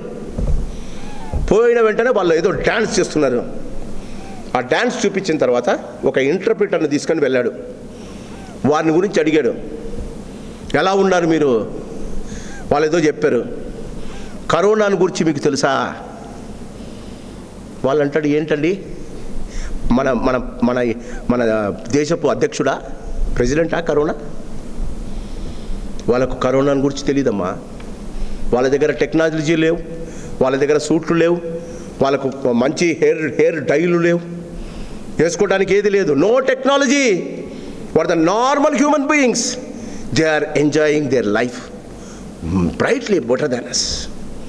ఈ ఉదయకాలము గమనించు, our worth depends on our values. Our worth depends on our values. Our greatness depends on our goodness towards our God. Our worth depends on our values. Our greatness depends on our goodness towards our God. మన జీవితాల్లో గమనించండమ్మా, ఈ లేవీయుడు తన జీవితంలో అన్నీ తెలుసు. దేవుని వాక్యాన్ని వల్లించేవాడు, దేవుని వాక్యాన్ని ప్రకటించేవాడు, దేవుని వాక్యాన్ని వినిపించేవాడు, దేవుని సేవ చేయించేవాడు, దేవునికి ప్రత్యక్ష గుడాలను వేసేవాడు, ప్రత్యక్ష గుడాలను కట్టి భుజాల మీద మోసేవాడు. కానీ దేవుడు చూపించవలసిన ప్రేమ, దేవుడు ఆయన జీవితంలో నుంచి కోరుకునేవి ఆయన తన జీవితంలో చూపించలేకపోయాడు. మొదటివాడు యాజకుడు, దేవునికి అతి దగ్గరవాడు, కానీ మానవునికి అతి దూరంగా జీవిస్తూ ఉన్నాడు. రెండవ వాడు దేవునికి మానవునికి మధ్యన ఉండి సేవ చేయవలసిన వాడు లేవీయుడు. దేవుడే నాకు సమస్తం అనుకునేవాడు, మానవుని గురించి పట్టించుకునేవాడు. బాగా గమనించండి, అతను మానవునికి దేవునికి మధ్య అహరోను వలె ఉండి చచ్చిన వారికి బతికిన వారికి మధ్య సేవ చేయవలసిన లేవీయుడు చచ్చిన వారిని గురించి పట్టించుకోలేదట. బ్రతికిస్తున్న వాక్యం ఉంటే చాలనుకునిందట. దేవునికి ఎంత దగ్గర కావాలో, దేవునికి ఎంత దూరంలో ఉండాలో మానవునికి ఎంత దగ్గర కావలసిన వాడు అటు దేవునికి ఇటు మానవునికి ఇద్దరికి దూరం అయిపోయాడు. మూడవ వాడు క్రీస్తునందు ప్రియమైన వాళ్ళరా, 33వ వచనం, అయితే ఒక సమరయుడు. క్రీస్తునందు ప్రియమైన వాళ్ళరా, బాగా గమనించండి, ఒక యాజకుడు, ఒక లేవీయుడు, ఒక సమరయుడు. సమరయుడు క్రీస్తునందు ప్రియమైన వాళ్ళరా, సమరయుడు మామూలుగా వారి జీవితంలో అంటరాని వారు. ఈ దినాలలో మనకు బాగా అర్థం కావాలి అంటే, ఆ దినాలలో పరిసయ్యులు, శాస్త్రులు, సద్దుకయ్యులు వాళ్ళకందరికీ ఈ సమరయుడు అంటే అంటరాని వాడు, అంటే షెడ్యూల్ క్యాస్ట్ ఫెలో. లేవీయుడు అంటే ప్యూర్ బ్రాహ్మణ్ అనుకుందాం. ఈ సమరయుడు అంటే షెడ్యూల్ క్యాస్ట్ ఫెలో. ఎవరిని ముట్టకూడదు, ఎవరిని పట్టుకోకూడదు, ఎవడైనా లేవీడు కానీ యాజకుడు కానీ ఎదురుగా వస్తుంటే నేను సమరయుని పక్కడికి వెళ్ళి అడగాలట. వారు నడుస్తుండగా ఎదురుగుండా వెళ్ళడానికి కూడా వారికి అర్హత లేదట. క్రీస్తునందు ప్రియమైన వాళ్ళరా, యూదులు, యేసుప్రభు యూదులు సమరయులతో సాంగత్యము చేయరు. యోహాను సువార్త 3వ అధ్యాయం. యూదులు సమరయులతో సాంగత్యము చేయరు, అంటరాని వారు అని అనుకుంటారు. వచ్చి అడిగింది లూకాసు వార్త 10వ అధ్యాయంలో ఈ కథ, ఈ ఉపమానం యేసుప్రభు ఎవరికి చెప్తున్నాడో తెలుసా? ఒకప్పుడు ధర్మశాస్త్రోపదేశకుడు, తప్పకుండా వీడు లేవీయుడు అయి ఉంటాడు, తప్పకుండా వీడు యాజకుడు అయి ఉంటాడు. అతనికి చెప్తున్నాడు సమరయుని గురించి. క్రీస్తునందు ప్రియమైన వాళ్ళరా, సమరయుని గురించి మాట్లాడడం అక్కడ ఉన్న శాస్త్రులు, పరిచయులు, ధర్మశాస్త్రోపదేశాలకు నచ్చలేదండి. యేసు ప్రభువులో ఉన్న విశిష్టత ఏంటో తెలుసా? ఆయన మంచిని ప్రేమిస్తాడు, ఆయన మనిషిని ప్రేమిస్తాడు, వాని జాతిని, వాని కులాన్ని ఆయన ప్రేమించడండి. He is not worried whether you are Levite. నీవు లేవీయుడు కావచ్చు, నీవు శాస్త్రివి కావచ్చు, నీవు మనిషివి కాకపోతే ఆయన నిన్ను గురించి మాట్లాడమ్మా. లేవీని గురించి ఒక లైన్ రాశారు. లేవీని గురించి ఒక కాండమే ఉంది, లేవీ కాండము అని. వారికి దేవుడు ఇచ్చిన విధులు, ధర్మాలు, వాళ్ళ రైట్స్ గురించి రాసుకున్నారండి లేవీలు. ఆ లేవీని గురించి యేసుప్రభు మాట్లాడే సమయానికి ఒక లైన్ రాశాడు లూకాసు వార్త 10వ అధ్యాయంలో. వారిని గురించి ఒక పుస్తకమే ఉంది 66 పుస్తకాల్లో, లేవీ కాండము అని. కాండము నీకు తెలిసి ఉండవచ్చు, మనుషులు నీ గురించి చాలా విషయాలు మాట్లాడి ఉండవచ్చు, దేవుడు మీ పితరులను ఎన్నుకొని ఉండవచ్చు. నీవు దేవుడు కోరుకున్న మంచి పనులు చేసి మంచివాడవని అనిపించుకోకపోతే దేవుడు నిన్ను గురించి మాట్లాడమ్మా. క్రీస్తునందు ప్రియమైన వాళ్ళరా, గమనిద్దాం. ఆ 33వ వచనం. అయితే ఒక సమూరుడు ప్రయాణమై పోవచ్చు. బాగా గమనించండి. అతడు పడి ఉన్న చోటుకు వచ్చి అతనిని చూచి అతని మీద జాలిపడి. నీవు యాజకుడువా? దేవుని వాక్యాన్ని గురించి బాగా తెలుసు నీకు. దేవునికి చాలా ప్రతిరోజు దేవునికి దగ్గర కావాలన్నదే యాజకుల పని. మనిషిని లోకము నుండి దూరము చేసి దేవునికి దగ్గర చేయడమే యాజకుల పని. ఇతను మనిషిని దేవునికి దగ్గర చేసే విషయంలో మనిషికి దూరం అయిపోతున్నాడు యాజకుడు. జీవితంలో నీ జీవితంలో నీవు ఆలోచించే విధానాన్ని బట్టి, నీ పక్కన ఉన్న సహోదరుని ప్రేమించలేని నీవు, కనిపించే సహోదరుని ప్రేమించలేని నీవు, కనిపించని దేవుని ఎలా ప్రేమిస్తావు? వాక్యం అంటుంది. చాలామంది దేవుని నేను చాలా ప్రేమిస్తానండి. సహోదరుని ఎలా ప్రేమిస్తున్నావో దాన్ని బట్టి దేవుని నువ్వు ఎంత ప్రేమిస్తున్నావో తెలుస్తుందమ్మా. క్రీస్తునందు ప్రియమైన వాళ్ళరా, బాగా గమనించండి. అతడును పడి ఉన్న చోటుకి వచ్చి, ఇతను సేమదే చేశాడు. రోడ్లో వస్తున్నాడు, అందరూ వాడిని దూరం నుంచి చూసి యాజకుడు వెళ్ళిపోయాడు. లేవీయుడు దగ్గరికి వచ్చాడు, చూచాడు, వెళ్ళిపోయాడు. వీడు చేసిన దాంట్లో మొట్టమొదటిది, వాడు పడి ఉన్న చోటుకు వచ్చి. When you want to do something, you have to be there in that place. క్రీస్తునందు ప్రేమైన వాళ్ళరా, పోయిన ఆదివారం మనము వాక్యంలో జ్ఞాపకం చేసుకున్నాం. శిష్యులు అందరికీ భయపడి వారు తలుపులో గడియలు పెట్టుకొని వారు భయాందోళన మధ్యలో ఉండగా యేసు వచ్చి, యోహాను సువార్త 20వ అధ్యాయం, వారి మధ్యన నిలిచెను. ఈ ఉదయకాలం పోయిన ఆదివారానికి ఈ ఆదివారానికి దేవుడు నీతో మాట్లాడుతున్న మాట ఏంటో తెలుసా? You should not be away from the problem. జీవితంలో ఉన్న పరిస్థితులకు నీవు అక్కడ నిలబడగలిగిన ధైర్యము, శక్తి, బలము దేవుడు నీకు ఇస్తాడమ్మా. వీడు సమరయుడు. బాగా ఆలోచించండి. తప్పించుకునేకి కావలసిన మార్గాలు ఉన్నాయనుకో. నేను సమరయుణ్ణి, పడిపోయిన వాడు యూదుడైతే ఎలా, పడిపోయిన వాడు యాజకుడైతే ఎలా, పడిపోయిన వాడు మరి దేవుని యొక్క సేవకుడైతే ఎలా? ఒకవేళ సమరయుడు ముడితే వాడిని రాళ్ళతో కొట్టి చంపుతారు. అలాంటి పరిస్థితుల్లో వాడు వచ్చి, క్రీస్తునందు ప్రేమైన వాళ్ళరా బాగా గమనించండి, అతనిని చూచి అతని మీద జాలిపడి. మొదట క్రీస్తునందు ప్రేమైన వాళ్ళరా, అతన్ని చూడగానే అతని ఆత్మీయ కళ్ళు తెరుచుకున్నాయి. అందుకే వాక్యం ఉంటుంది, అందరూ చూశారు. లేవీయుడు చూశాడు, యాజకుడు చూశాడు. వాళ్ళు చూసి వాని భయంకరమైన పరిస్థితిని చూసి వాళ్ళు వెళ్ళిపోయారు. సమరయంలో యేసుప్రభు చూపిస్తున్నది ఏంటంటే అతనిని చూచి అతని మీద జాలిపడి. ఏంటట? చూచిన వెంటనే జాలి ఎప్పుడు పుడుతుందండి? నీ యొక్క కన్నులో తెరవబడినప్పుడు. క్రీస్తునందు ప్రియమైన వాళ్ళరా, మన జీవితాల్లో గమనించండి. చాలామంది అనుకుంటారు వారి జీవితంలో చూసినవన్నీ క్రీస్తునందు ప్రియమైన వాళ్ళరా చూచి ఏమి చేయకపోవడం, చూడనట్టు కాదట, చూసినట్టు కాదట. చాలామంది చూస్తూ ఉంటాం. చాలాసార్లు భయంకరమైన పరిణామాలు జరుగుతూ ఉంటాయి. అక్రమము జరుగుతూ ఉంటుంది, అరాచకము జరుగుతూ ఉంటుంది. నీవు అక్కడ నిలబడి దాన్ని బాగు చేయాలి, సహాయము చేయాలి. చూసి చూడనట్టు వెళ్ళిపోయేవారు చాలామంది ఉన్నారమ్మా. వాడు చూచి జాలిపడి సమరయుడు తన కన్నులను తెరుచుకున్నాడు. క్రీస్తునందు ప్రియమైన వాళ్ళరా, జీవితమంతా తృణీకరింపబడ్డవాడు. ఎన్నిసార్లు యూదులు, యాజకులు, లేవీయులు వీడిని చూసి రే నువ్వు అంటరాని వాడు వెళ్ళిపోరా అన్నారేమో. జీవితంలో you might have gone through this.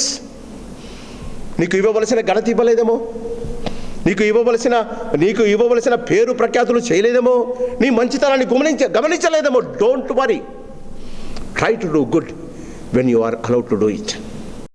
జీవితంలో మంచి చేయడానికి వాక్యంలో ఉంటుంది కదా, మంచి చేయడానికి ప్రేరేపించబడి చేతనైన మంచి చేయి. నీ చేతనైనంత మంచి చేయమా, ఒకరిని గురించి చెడుగా ఆలోచించొద్దు. ఈ కథకు యేసు ప్రభు పెట్టలే, మనం పెట్టుకున్న పేరు మంచి సమరయుడు అంటరాని వారు. వాక్య ప్రకారంగా దీన్ని మాట్లాడుకోవాలంటే మంచి అంటరాని వాడు. ఎలా ఉందండి పేరు? జీవితంలో నిన్ను చాలామంది అంటుకోవడం లేదు కదా, నిన్ను గురించి ఆలోచించడం లేదు కదా, నువ్వు ఎంత మంచి చేద్దామన్నా నిన్ను గురించి చెడుగా మాట్లాడుతున్నారు కదా. Don't worry. యేసు ప్రభు అంటాడు, నేను నిన్ను మెచ్చుకుంటా. చేయటానికి వచ్చిన ఏ మంచి అయినా క్రీస్తునందు ప్రేమైన వాళ్ళారా ఎప్పుడు జరుగుతుందండి? దేవుడు నీకు ఇచ్చిన ఆత్మీయ కళ్ళు తెరవబడాలి. చాలామంది ఆత్మీయ కళ్ళకు ఈ యుగ సంబంధమైన దేవత అడ్డుగలగ చేస్తారట, మూసేస్తారట. మంచి జరిగించాలని మనసులో ఉంటుంది. జరిగించిన వెంటనే సాతాను వచ్చి నీతో మాట్లాడుతుంది, మూసేస్తాడు.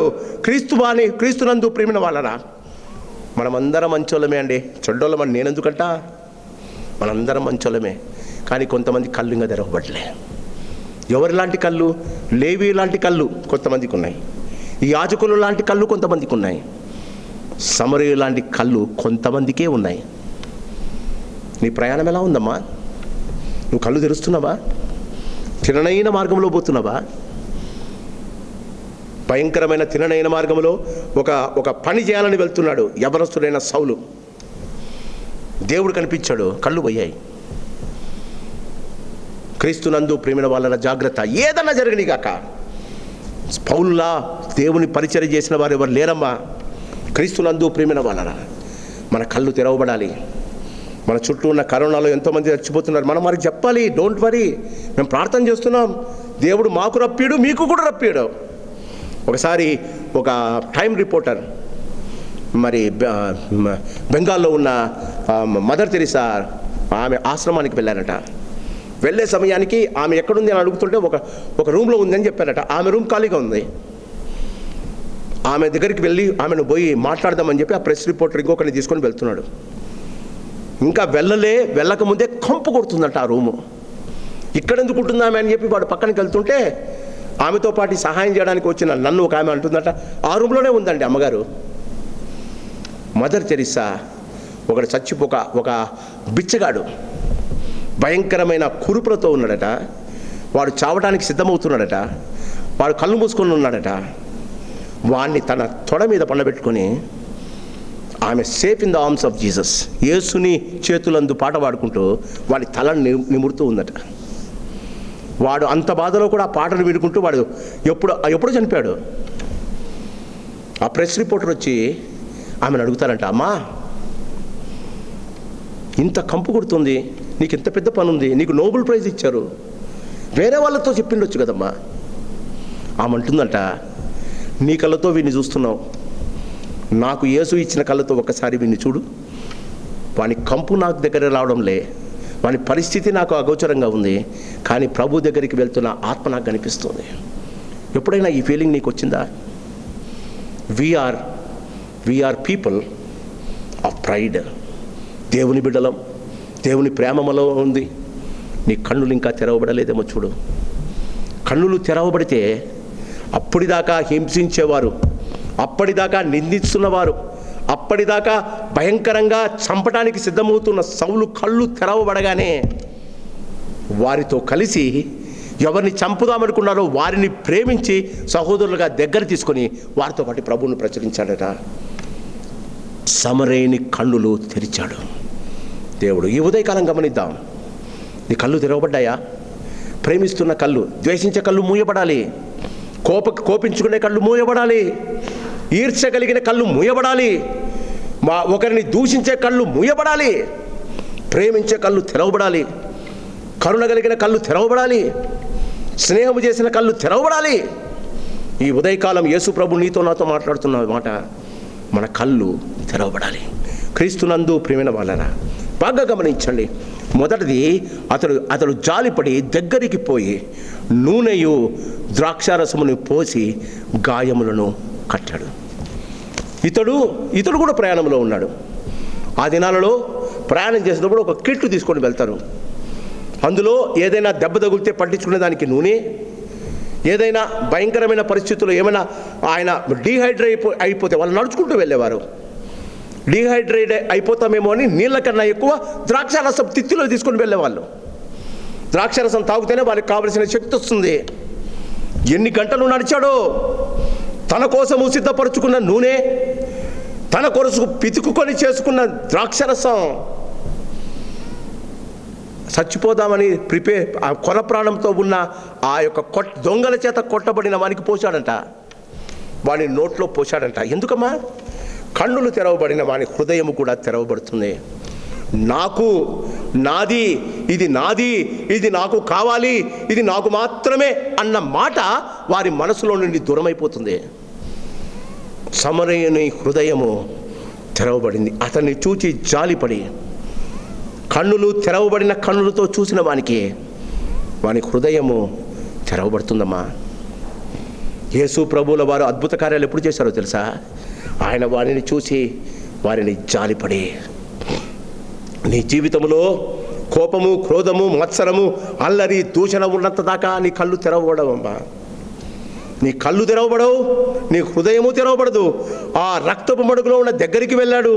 తన కోసం సిద్ధపరచుకొని తన భార్య అంటుంది, అండి 2 రోజులకు సరిపోయే నూనె పెట్టా, 2 రోజులకు సరిపోయే మీరు భయంకరమైన పరిస్థితిలో వెళ్తున్నారు, మీరు ప్రయాణమైపోతున్నారు, మీ కొరకు సిద్ధపరిచి ద్రాక్షారసం పెట్టుకున్నా, మీరు దయచేసి మీరు మాత్రమే వాడుకోండి అని భార్య ఎన్నిసార్లు చెప్పిందో. కన్నులు తెరిచిన వాడు తను అన్న తన హృదయాన్ని తెరిచేస్తాడమ్మా. Do you have that experience? నీ కొరకు దాచి ఉన్నది వేరే వాళ్ళకి ఎప్పుడైనా ఇచ్చావా? నీ కొరకు అటక మీద పెట్టుకున్న దాన్ని ఎవరికైనా ఇచ్చావా? నీ కొరకు దాచిపెట్టుకున్న రీజన్ మీ ఇంట్లో పని మనిషికి ఎప్పుడైనా ఇచ్చావా? ఇచ్చుంటే నీకు వందనాలు. నీ కన్నులు తెరవబడ్డాయి. ఈ ఉదయకాలం క్రీస్తునందు ప్రియమైన వాళ్ళరా, మన జీవితంలో గమనించండి. మన జీవితంలో శ్రేష్టమైన ఆశీర్వాదము దేవుడు మనకు దయచేయాలని ఇష్టపడతాడమ్మా. ఈ భయంకరమైన పరిస్థితిలో నీవు మంచి సమీరేడుగా తీర్చబడాలి. కరోనాకు ముందు భయంకరమైన కరోనా వచ్చే కంటే ముందు నీవు లేవి జీవితాన్ని జీవిస్తూ ఉన్నావు, నీవు యాజకుడు ఇలా ప్రవర్తిస్తూ ఉన్నావు. దేవుడు అంటున్నాడు, నీవు సమరయుడుగా మారాలి, నీ ప్రయాణము మారాలి, నీ జీవితము చిన్నగా వెళ్ళాలి. క్రీస్తునందు ప్రేమైన వాళ్ళరా, సమరయుడు తన హృదయాన్ని తెరిచాడు. తనకు అన్న వాటిని ఇంకొకరి కొరకు వాడటానికి తన హృదయము సిద్ధపడిందమ్మా. Are you like that? జీవితంలో గమనించండి. కొంతమంది మీద కోపము, పగ, ఈర్చ సంవత్సరాల కొద్దీ ఉంచుకుంటారట. ఏమి కాదు, నీ హృదయం బాధపడుతుంది అంతే. నీ కళ్ళు తెరబడేదాకా నీ హృదయాన్ని నువ్వు తెరుచుకోలేవు. క్రీస్తునందు ప్రేమైన వాళ్ళరా, చివరిదిగా గమనిద్దాం. క్రీస్తునందు ప్రేమైన వాళ్ళరా, అతనిని చూచి అతని మీద జాలిపడి దగ్గరకు పోయి నూనెయు ద్రాక్షరసము పోసి అతని గాయములను కట్టి, బాగా గమనించండి, ఎక్కడి నుంచి కట్టాడు? ఎక్కడి నుంచి కట్టింటాడు? గాయములకు కట్టి అంటే బట్ట కావాలి కదా, ఏం చేసి ఉండొచ్చు? షర్టు చించాడేమో, వేసుకున్న పెద్ద గౌనును చించేశాడేమో. He is not worried. ఏమైందయ్యా నీ గౌను కానీ ఎవడ ఆ పరిస్థితిలో లేడాయన. హృదయము తెరవబడిన వాడు ఇంకొకరు తనను గురించి ఏమనుకుంటారని బాధపడ్డమ్మా. తన చొక్కాను చించి వాని గాయాలకు కట్టి, క్రీస్తునందు ప్రియమైన వాళ్ళరా, తన వాహనము మీద ఎక్కించి, బాగా గమనించండి, గాడిద మీద పోతున్నాడేమో, తన వాహనం మీద వాడిని కూర్చోబెడితే వీడెక్కడ పోయింటాడండి? పక్కన నడిచింటాడు. తన వాహనం మీద ఎక్కించి, క్రీస్తునందు ప్రియమైన వాళ్ళరా, పూటక కూళ్ళవాని ఇంటికి తీసుకొని పోయి అతన్ని పరామర్శించడం, మరునాడు అతను 2 దినారములు తీసుకొని, బాగా గమనించండి, మొదట తన కళ్ళు తెరవబడ్డాయి, రెండవది తన హృదయం తెరవబడింది, మూడవది తన డబ్బు సంచి, తన యొక్క స్వాస్థ్యము తెరిచాడు. క్రీస్తునందు ప్రేమైన వాళ్ళరా, why people can't give to God? దేవునికి ఎందుకు మనము ఇవ్వలేమో తెలుసా? ఇదే, మొదట నీ వాక్యము ద్వారా నీ కళ్ళు తెరవబడితే, కళ్ళు తెరవబడినప్పుడు హృదయం తెరవబడుతుంది, హృదయం తెరవబడినప్పుడు పర్స్ తెరవబడుతుంది. If you are not giving to God, ఇది 3వ స్టేజ్. వాడు పూటకోళ్ళ వాళ్ళ దగ్గరికి వెళ్ళి ఆ రాత్రంతా వంత ఉండి ఉదయం వానికి 2 దీనారాలు ఇచ్చి, అర్ధ దీనారం, పోయిన ఆదివారం చెప్పా, అర్ధ దీనారం 1 నెల జీతం, 2 దీనారాలు అంటే 4 నెలల జీతం వానికి ఇచ్చేసాడమ్మా. వాని కోసం కాదు, వీడు వాని బ్రదర్ కాదు, వాని దాయాది కాదు, వాని స్నేహితుడు కాదు, తెలిసిన వాడు కూడా కాదు. కళ్ళు తెరవబడితే హృదయం తెరవబడుతుంది, హృదయం తెరవబడితే సంచి తెరవబడుతుంది, స్వాస్థ్యము తెరవబడుతుందమ్మా. క్రీస్తునందు ప్రియమైన వాళ్ళరా, జీవితంలో ప్రతివాడు మన జీవితాలు గమనించాలి. ఒకసారి 104వ కీర్తన వాక్యంని చదువుకుందాం. ఏం జరుగుతుంది? 104వ కీర్తన 28వ వచనాన్ని చదువుకుందాం. 104వ కీర్తన 28వ వచనం, నీవు వాటికి పెట్టినది. 27వ వచనం, తగిన కాలమున నీవు వాటికి ఆహారం ఇచ్చదవు, ఇవన్నీ నీ దయ కొరకు కనిపెట్టుచున్నవి. నీవు వాటినది పెట్టినది అవి కూర్చుకొనను, నీవు గుప్పిలి విప్పగా అవి మంచి వాటిని తిని తృప్తిపరచబడను. ఆయన పక్షులను గురించి చెప్తున్నాడు. ఆయన పక్షులు ఇంతకుముందు కీర్తన గ్రంథం నేను మొదట చదివా. దాసి తన యజమానురాలు చేతి తట్టును, దాసుడు తన యజమాని చేతు తట్టును చూచినట్లు, యెహోవా మా కన్నులు నీ చేతుల వైపు చూస్తున్నావయ్యా. ఈ దినాలలో నీకు డబ్బు కావాలి, ఈ దినాలలో నీకు ఆరోగ్యం కావాలి, ఈ దినాలలో నీకు ఆనందం కావాలి, ఈ దినాలలో నీకు భద్రత కావాలి. దేవుడు అంటాడు, నీవు గుప్పిలి విప్పితే నేను గుప్పిలి విప్పి ఆ మంచి వాటినితో నిన్ను తృప్తిపరుస్తా. క్రీస్తునందు ప్రియమైన వాళ్ళరా, 145వ కీర్తన ఇంకొక వచనం చదువుకుందాం. 145వ కీర్తన 16వ వచనం, 15-16, సర్వజీవులు కన్నులు నీ వైపు చూచుచున్నవి, తగిన కాలముందు నీవు వారికి ఆహారం ఇచ్చదవు, నీవు నీ గుప్పెలను విప్పి ప్రతి జీవి కోరికను తృప్తిపరచును. నీవు నీ గుప్పెలను విప్పి ప్రతి జీవి కోరికను తృప్తిపరచును. మనకు కోరికలు ఉన్నాయి, తృప్తిపరచబడ్డంలే. 16వ వచనానికి ముందు 15వ వచనంలో ఒక మాట ఉంది, గమనించు. సర్వజీవుల కన్నులు. ఏ కన్నులు ఇవే? యాజకుని కన్నులు కావు, లేవి కన్నులు కావు, తెరవబడిన సమరయుని కన్నులు. నీ కన్నులు ఎలా ఉన్నాయి? ఈ ఉదయకాలం ఒకసారి గమనించు. సమరయుడు తన కన్నులను విప్పాడు, తన హృదయాన్ని విప్పాడు, తన సమస్తాన్ని, తన సంచిని విప్పాడు. క్రీస్తునందు ప్రియమైన వాళ్ళరా, ఈ ఉదయకాలం మన జీవితాల్లో గమనించాలి. ప్రతి శ్రేష్టమైన ఇవి దేవుడు మనకిస్తాడమ్మా. ఇవంతా చెప్పిన తర్వాత ఒక్కసారి లూకాసు వార్త 10వ అధ్యాయానికి వెళ్దాం. లూకాసు వార్త 10వ అధ్యాయము 36వ వచనం, కాగా దొంగల చేతిలో చిక్కిన వానికి ఈ ముగ్గురిలో ఎవరు పొరుగువాడు ఆయనని నీకు తోచుచున్నది. వాక్యము గమనిస్తున్న నీతో దేవుడు నా ద్వారా అడగవలసిన మాట ఏంటంటే, ఈ ముగ్గురిలో నీవు ఎవడవు? నీ కన్నులు తెరవబడ్డాయా? దేవుని వాక్యము నీ కన్నులను తెరిచిందా? దేవుని వాక్యాన్ని నువ్వు సరైన రీతిగా ఆరాధిస్తున్నావా? దేవుని వాక్యము ద్వారా నీవు పోషింపబడుతూ ఉన్నావా? నీ కన్నులు తెరవబడి ప్రతి జీవి చూస్తున్నట్టు ఆయన గుప్పిలి వైపు నువ్వు చూస్తున్నావా? అయ్యా, నీ యొక్క గ్రంథములో ఆశ్చర్యమైన కార్యాలు నేను చూచున్నట్లు నా కన్నులను తెరువుము. ప్రవక్తలు ప్రార్థన చేసిన మాటలమ్మా ఇవి. ఈ ఉదయకాలం ఆలోచించు. దేవుడు నిన్ను నన్ను అడుగుతూ ఉన్నాడు, నీ కన్నులు తెరవబడ్డాయా? తెరవబడ్డానికి నువ్వు అడగాలి. క్రీస్తునందు ప్రియమైన వాళ్ళరా, నీ కన్నులు తెరవబడాలి. కన్నులు తెరవబడడానికి ఆటోమేటిక్గా హృదయము తెరవబడుతుంది. జాలి దానంతకదే పొంగి పొర్లుతుంది. ఒక్కసారి నీ కన్నులు తెరవబడితే నాది, నాకు, నాదే అన్న మాట నీ డిక్షనరీలో ఉండదమ్మా. ప్రతివాడు నీ వాడే, ప్రతివాడు నీ స్నేహ సహోదరుడే, ప్రతివాడు నీ పొరుగువాడే, ప్రతివాడు ప్రేమకు అర్హుడే, ప్రతివాడు నీతో పాటు ప్రభువును స్తుతించేవాడే.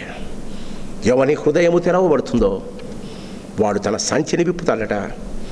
తన కోసము దాచుకున్నవన్నీ ఇతరులకు దేవునికి ఇవ్వడానికి ఇష్టపడతారట. అలా చేసిన వారికి ఎవడు గుప్పిలి విప్పుతాడో 145వ కీర్తన 16వ వచనం, ఆయన గుప్పిలి విప్పి ప్రతి వారి కోరికను తీరుస్తాడమ్మా. Don't you want to have this experience? లాక్డౌన్లో ఉన్నాం. దేవుడు అంటాడు, nothing is lockdown in your life. బయట లోకమంతా లాక్డౌన్లో ఉంది. దేవుడు అంటాడు, నా గుప్పిలికి లాక్డౌన్ లేదు. వెన్ ఎవర్ యు వాంట్, నీవు గుప్పిలి విప్పితే నేను నా 2 గుప్పులు. దేవుని గుప్పులు ఎలా ఉంటాయమ్మా? కొంతమంది వాళ్ళ ఇండ్లలో చూసాం, దేవుని చేతులు ఇలా ఉంటే దేవుళ్ళు పడుతూ ఉన్నాయి. చాలామంది పోస్టర్లు పెట్టుకొని ఉంటారు. దేవుని గుప్పులు ఎలా ఉంటుందో, ఎంత పెద్దదో ఒకసారి గమనించండి. ఈ ఉదయకాలం క్రీస్తునందు ప్రియమైన వాళ్ళరా, 37వ వచనం చదువుకుందాం. బైబిల్లో ఉన్న వారందరూ తెరవండమ్మా. లూకాసు వార్త 10వ అధ్యాయము 37వ వచనం. లూకాసు వార్త 10వ అధ్యాయము 37వ వచనం. అందుకు యేసు, నీవు వెళ్ళి అలాగు చేయమని అతనితో చెప్పాను. ఈ ఉదయకాలం దేవుడు నాతో నీతో మాట్లాడుతున్నామేట. యేసయ్య అన్నమాట, నీవు వెళ్ళి అలాగు. ఎవరిలాగమ్మా? ఇప్పటిదాకా యాజకునిలాగా బతికావు, ఇప్పటిదాకా లేవీలాగా బతికావు. పేరుకు, ప్రఖ్యాతులకు, ఆస్తికి, అంతస్తుకే నీవు ప్రతినిత్యం ఆలోచిస్తూ ఉన్నావు. దేవుడు అంటాడు, సమరయుని బతుకయ్యా, నీవు అలా బ్రతుకు. ఈ ఉదయకాలం క్రీస్తునందు ప్రియమైన వాళ్ళరా, ఒక రాజు తన యొక్క సేవ, తన యొక్క పరిచర్యలో, లేకపోతే తన రాజ్యంలో ప్రజలు ఎలా జీవిస్తున్నారో ఆలోచించాడట. కొత్తగా ఒక రోడ్డు వేసాడు. రోడ్డు వేసిన తర్వాత ఒకరోజు ఆ రోడ్డుని గురించి ఆలోచిస్తూ ఉన్నాడు. ఆలోచిస్తూ చాలా బాగా రోడ్డు వేశారు. రోడ్డు వేసిన తర్వాత ఆ రోడ్డు ఎలా ఉందో రాజు చూడడానికి వెళ్ళాడట. వెళ్ళి ఏం చేశాడు, రాజుకు ఒక అనుమానం వచ్చింది. ఇంత కష్టపడి ఇంత లక్షలు ఖర్చు పెట్టి ఈ పుర ప్రజలకు మంచి రోడ్డు వేశాను కదా, చూద్దామని చెప్పి ఆ రోడ్డు మధ్యలో పెద్ద గుంత తవ్వాడు. గుంత తవ్వి తన సైనికులను పిలిచి ఒక పెద్ద రాయి తెచ్చి ఆ మధ్యలో పెట్టమన్నాడు. రాజు వెళ్ళి ఒక చెట్టు వెనకాల దాక్కున్నాడు. ఇంత కష్టపెట్టి ఏమి వారు అడక్కముందే వారికి కావలసిన సౌకర్యాలతో మంచిగా తార్ రోడ్ వేశాను. ఆ విలేజర్స్కు ఒక చిన్న రాయి పెట్టా, చూద్దాం ఈ విలేజర్స్ ఏం చేస్తారు అని.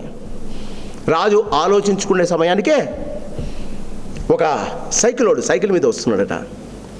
సైకిలోడు వచ్చి ఆ సైకిల్ పక్కన పెట్టకుండా ఆ రాయి మీద కాలు పెట్టి సైకిల్ ఆపాడంట. ఆపి ఆలోచిస్తున్నాడంట, ఏమని, నిన్న నేను పోయేటప్పుడు ఈ రాయి లేదే, ఈ రాయి ఎలా వచ్చిందబ్బా? ఆలోచించి నాకెందుకు తలనొప్పి అని వాడు వెళ్ళిపోయాడట. వాడు వెళ్ళిపోయిన కొంతసేపటికి ఒకడు ఎద్దుల బండి మీద వస్తున్నాడు. ఎద్దుల బండి మీద వచ్చి దిగి ఆ రాయిని చూసి, అబ్బో ఇంత పెద్ద రాయి, ఎవడో ఏమో రాత్రి వాన పడినప్పుడు ఏమన్నా పిడుగుపడిందేమో, మన చుట్టుపక్కల కొండలు లేవి, అయినా రాళ్ళు ఇక్కడ దొర్లుపడింది అని అనుకుంటూ మాట్లాడుకుంటూ నాకెందుకు వచ్చిన గొడవ అని ఆ ఎద్దుల బండిని రాయి మీద నుంచి కష్టపడుకుంటూ తొలగించుకుంటూ పోయాడు. అంతలో 2 పిల్లలు వచ్చారు, చిన్న పిల్లలు నడుచుకుంటూ వచ్చారు. నడుచుకుంటూ వచ్చి ఆ రాళ్ళను చూశారు. రాయిని చూసి ఒకరితో ఒకరు మాట్లాడుకుంటారు. చిన్నపిల్లలు, వారి సంభాషణ రాజుకు వినపడకపోతేనే వెంటనే వాళ్ళు ఏం చేశారో తెలుసా, ఆ పక్కన ఉన్న 2 కొమ్మలు తీసుకొని వచ్చారు. కొమ్మలు తీసుకొని వచ్చి ఒక చెట్టు అవతల ఒక చెట్టు యువతల పెట్టి ఇద్దరు కూర్చొని ఉన్నారు. ఎవరన్నా వచ్చి ఆ రాళ్ళకు డాష్ కొట్టుకొని పడిపోతారేమో అని అక్కడ కూర్చున్నారు. కొంచెం సేపు అయిన తర్వాత మనుషులు వచ్చేటప్పుడు అవతలవాడు యువతలవాడు ఆపేశారట వాళ్ళను. ఆపేసి వాళ్ళతో అన్నారంట, మొదట ఈ రాయిని తీయండి, దాని తర్వాతనే వెళ్ళండి, అప్పుడు దాకా మీరు వెళ్ళడానికి లేదు. గొనుక్కుంటూ సనుక్కుంటూ చాలామంది వచ్చి ఆ రాయిని తీసి పక్కన పడేశారట. తర్వాత వాళ్ళు వెళ్ళిపోయిన తర్వాత 2 పిల్లలు మట్టి చేతిలో తీసుకొని వచ్చి ఆ గుంతలు పూడ్చారట. పక్కన నుంచి చూస్తున్న రాజు మొత్తం చూశాడు. ఆ 2 పిల్లల్ని దగ్గరికి పిలిచాడు. మీరు ఏ ఊరి వారు అని అడిగాడు. అయ్యా, మాకు దూరం వేరే ఊరయ్యా, ఈ పల్లెటూరులో పాఠశాల ఉంది, చదువుకోవడానికి వస్తున్నామయ్యా. మేము ప్రతిరోజు వెళ్తూ ఉంటాం, రిటర్న్ వెళ్ళేటప్పటికి రాత్రి అయిపోతుంది, ఈ రాయి మాకు కనిపించదు, తట్టుకుంటామేమో అని ఈ రాయి తీయించాలని ఆలోచించామయ్యా. మా చేత కాదు కనుక మేము ధర్నా చేసి అందరినీ ఆపి ఈ రాయి తీయించామయ్యా. రాజు చాలా సంతోషించాడు. తన యొక్క రాజభవనానికి పిలిచాడు. వారికి బహుమతులు ఇచ్చాడు. వారికి ఒక టాంగాని ఇచ్చాడంట. ప్రతిరోజు మీరు రావడానికి పోవడానికి దీనిని వాడుకోనండి అని. క్రీస్తునందు ప్రియమైన వాళ్ళరా, సమస్య అందరిది. ఆ సమస్య ఎవరి ద్వారా వచ్చిందో మనకు అనవసరం. ఆ సమస్య ఎంత గొప్పదో మనకు అనవసరం. ఆ సమస్య తీవ్రత ఎంతో మనకు అనవసరం. కానీ సమస్యను తీర్చగలగడానికి నువ్వు ఆలోచించి, ఆ చిన్నపిల్లలు ఆ సమస్యను రాయిని తీసేంత శక్తి వారికి లేదు. కానీ తీయగలిగిన వారికి తెలుసు. ఎలానో వారిని మెప్పించి ఆ రాయిని తీసేశారు. రాజు యొక్క మన్నన పొందారు. కరోనా అలా అంట, కరోనా ఇలా అంట, నాకు తెలియదమ్మా, నీకేమైనా తెలిస్తే నాకు చెప్పు. ఏమీ తెలియదు మనకు. దాని గురించి చర్చించటం ఎందుకు? దాని గురించి తెలిసింది యేసయ్యకు మాత్రమే. ఆయనకు చెప్పేసే వదిలిపెట్టే, ప్రభా నాకు దాని గురించి తెలీదు, నా ఇంటికి రాకుండా కాపాడగలుగుతాడు ఆయన. తెగులు నీ గుడారానికి రాకుండా కాపాడగలుగుతాడు. దాని గురించి ఆలోచించే దానికన్నా దాని గురించి అంతా తెలిసిన యేసుని గురించి ఆలోచించినంత మేలమ్మా. నువ్వు చేయవలసింది లూకాసు వార్త 10:37, నువ్వు వెళ్ళి అలాగుననే చేయము. ప్రార్థన చేసుకుందామా? మహాపరిశుద్ధుడా, ప్రేమ కలిగిన పరలోకపు తండ్రి, మరి యొక్క ఆదివారం నాయన మంచి సమరయుని కథ ద్వారా ఈ దినాల్లో మాకు కావలసిన వాక్యం మీరు వినిపించినందుకు నీకు వందనాలు తండ్రి. మా వంతు సేవ, మా వంతు మంచి మా నుండి మీరు కోరుకునే దేవుడు నాయన. శక్తికి మించి మీరు ఎప్పుడూ మమ్మల్ని ఏది అడగలేదు నాయన. అందుని బట్టి నేను స్తుతిస్తూ ఉన్నాం. మరి మా ప్రభువా, మా జీవితాలలో మీరుండి మమ్మల్ని నడిపిస్తున్నందుకు నీకు వందనాలు. ఈ మాధ్యమాల ద్వారా ప్రతి ఆదివారం నాయన మా సంఘంలో ఉన్న ప్రతి కుటుంబంతో వాక్య ప్రబోధము చేయడానికి మీరు చూపుతున్న కృపను బట్టి నీకు వందనాలు. సహాయపడుతున్న బిడ్డలను, సమయం వెచ్చిస్తున్న వారిని మీరు దీవించి కాపాడండి. సంఘంలో ఉన్న ప్రతి కుటుంబంపై మేము ప్రార్థన చేస్తున్నాము నాయన. మేము బలహీనము నాయన, బలమైన దేవుడు మీరు ఉన్నారని నీకు వందనాలు చెల్లిస్తుంటున్నాం. నీకు స్తోత్రం చెల్లిస్తుంటున్నాం నాయన. మరొకసారి మేము లేవీయులంగా, మీరు యాజకులంగా మమ్మల్ని చేసిన దేవుడు నాయన. కానీ సమరయుడు లాంటి మంచి హృదయాలు మాకు దయచేయండి నాయన. ఆ దినము సమరయుడు చేసిన మంచి పని మా హృదయాల్లో ప్రతినిత్యము చేయగలగటానికి అలాంటి మంచి తలంపులను, మంచి ఆలోచనలు మాకు దయచేయండి నాయన.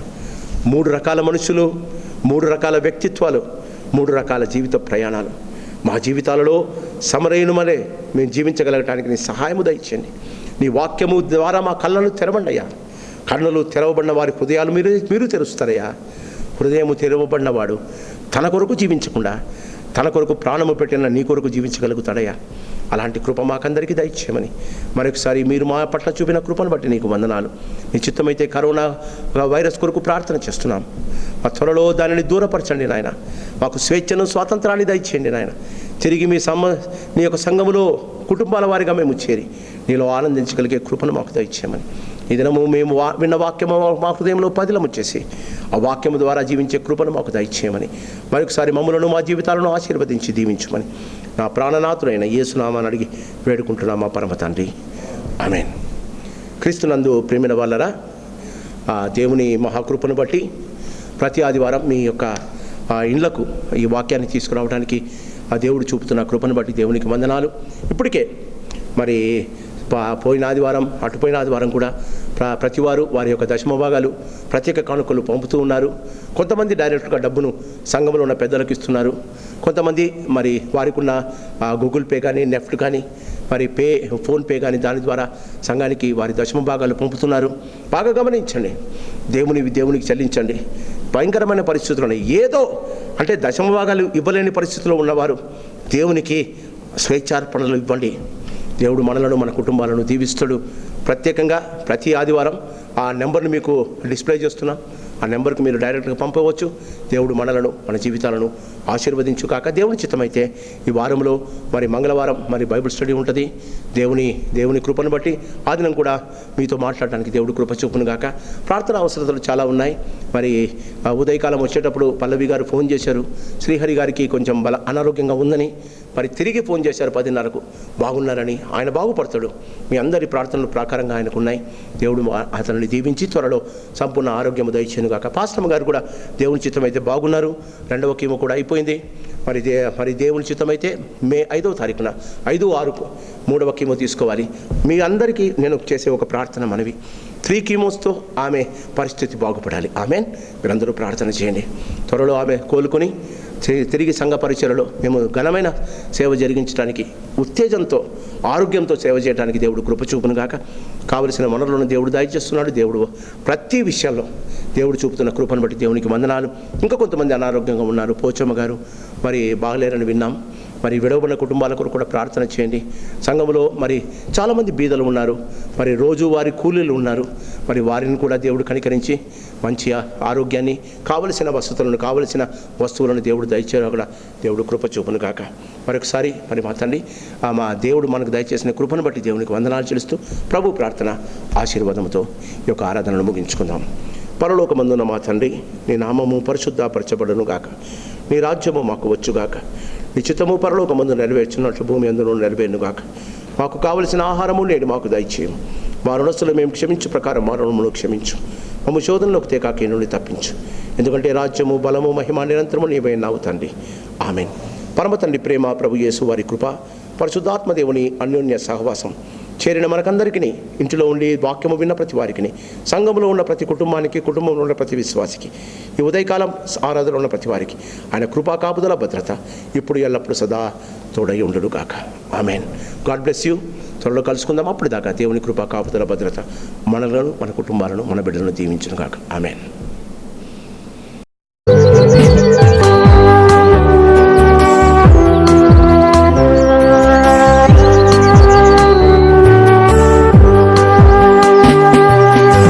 ఆశీర్వాదంబుల్ మమీదా వర్షింపజేయుమిషా,